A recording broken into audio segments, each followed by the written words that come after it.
Sāksim mēs ar stāstiem par īsto bērnību, kurus kārtējā īsto stāstu sērijā ir sagatavojuši Nacionālā teātra aktieri.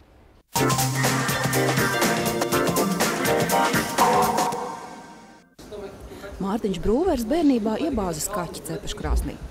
Arturs Kruskops organizējis klasē masveida dzeršanu. Ģirds Lielzenīgs bijis ļoti kārtīgs. Inga Misāne ļoti gribējusi dejot, bet Līgai Zeļģei klavieru skolotāja situs ar zīmolu pa pirkstiem. Man tur kaut kas nesanāca. Un tas skolotājs jau bija sarkans jau. Tas bērniņš piecelsies gultā un ņirks par tevi par tavājā žužu! Nacionālā teātra aktieri stāsta savas bērnības stāstus, bet gandrīz vai katrā no tiem skatītāji atpazīst sevi. Ja vien viņa bērnība ritējusi tajos dīvaini nostalģiskajos disko ēras norieta un padomju laikos.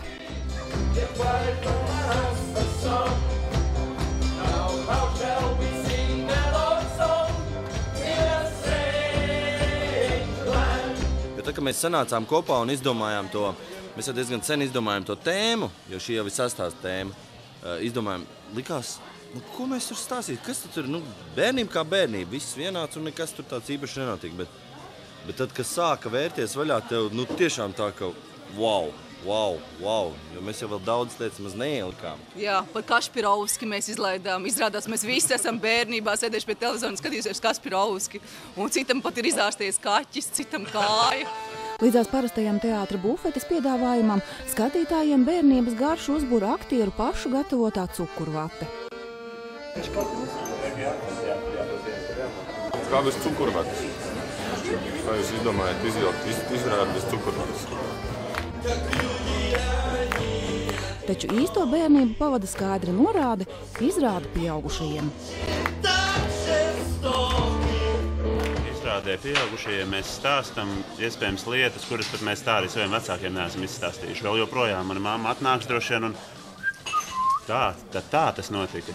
Tāpēc viņš tajā vakarā nebija mājās vai kaut ko. Es domāju, ka tā izrāda pieaugušajiem, tas, ka mēs stāstam to, ko mammas nedzirdēja bieži vien.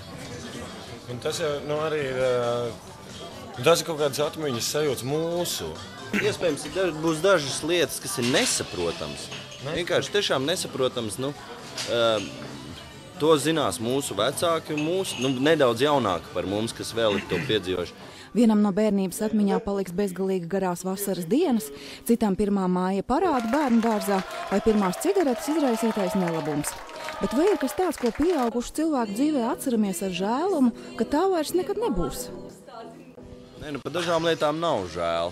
Tiešām tā kā Kārlīte saka, paveicās, ka mēs izdzīvojām un paveicās, ka mēs nenokļuvām kolonijā vai kaut kur tur. Es klausos citus stāstus un domāju, ka es arī gribētu šitā pamēģināt kādreiz. Drīzāk tas. Bērnība nav beigusies. Jā, jo es zinu, vēl varētu vēl kaut ko paspridzināt un kaut ko padarīt. Tas gribās vēl. Tāds sentiments nedaudz pārņem, ielūkojoties pagātnē. Piemēram, kad tu runā par kaut kādiem cilvēkiem, par vecmāmiņām, varbūt kādam arī par vecāku, kur vairs nav, bet stāst ir. Un tas siltums, kas nāk laukā, tas ir ārprātīgi skaists. Vajag pie vilciņā nolaisties, vajag ap viņu padancoties, vajag ar vilciņu padancoties, vilciņam galā remst, ak tu Dievs, vilciņam galā remst, ak tu Dievs. Īstās sērijas izrādes, kurās bijuši gan Ziemassvētki, gan Jāņi, gan teātris, aktieri veido kā patstāvīgus projektus brīvajā laikā. Un visās aktieru trakajās idejās projekta muzikālā sirdsapziņa bijis Kārlis Kazāks.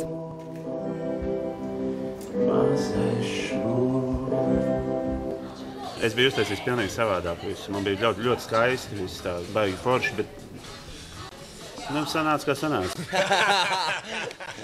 Piedod, Pāri. Mēs centāmies. Jā. Mēs tiešām negribējām apsmieties korī.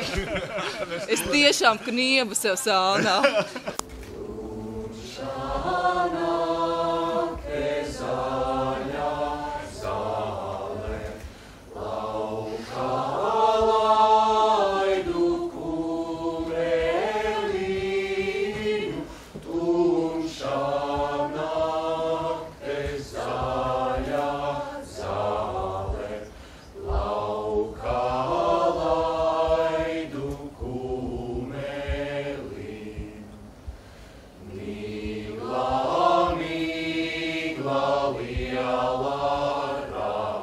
Kārlīts drusku sev pelns birdina uz galvas. Nu, tomēr tā muzikālā daļa tiešām ir uz Kārli. Nu, tas nav tā, ka viņš atskrien ar gatavām notīm, tu dziedās to un tu to un muti. Un mācīties, lai rīt zinātu notis. Tā nebūtu slikti. Drīzāk, ja mēs nesām dziesmas un Kārlis tās dziesmas padarīja no tā vājprāta mēģināja kaut ko salīmēt kopā. Viņš arī diezgan atklāti reizēm teica, nu lūdzu, tikai ne šo, lūdzu. Nebūs. Nē.